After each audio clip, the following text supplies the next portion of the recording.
Anne Widdecombe admitted Jeremy Clarkson's column about his hatred for Meghan Markle was in very poor taste, but she claimed it was ridiculous to say he was being misogynistic.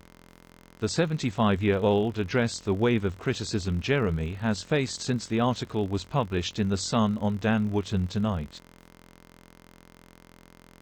Speaking to Dan Wootton on Tuesday's installment of his GB News program, Anne said, "The silly thing about this is it was in very poor taste, but since when you were cancelled for poor taste?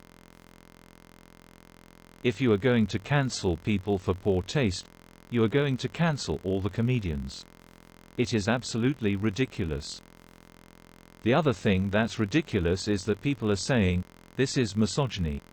Well, if he had said this about a man, no one would have said, this is misandry.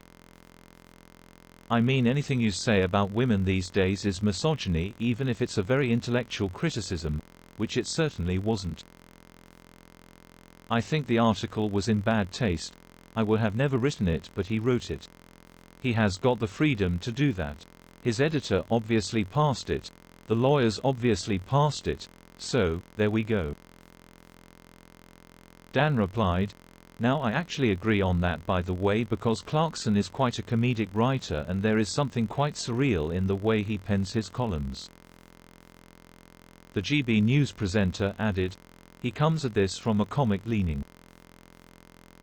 So personally I would never have written it either, but I do find it fascinating when you've had Jo Brand saying Nigel Farage should be attacked with battery acid, but she doesn't get cancelled as everyone says it's comedy."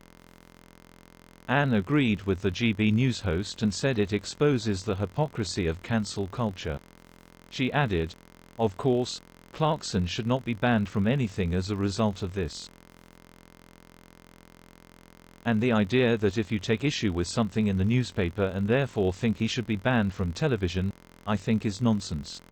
Anyway, who else is going to do Who Wants to Be a Millionaire?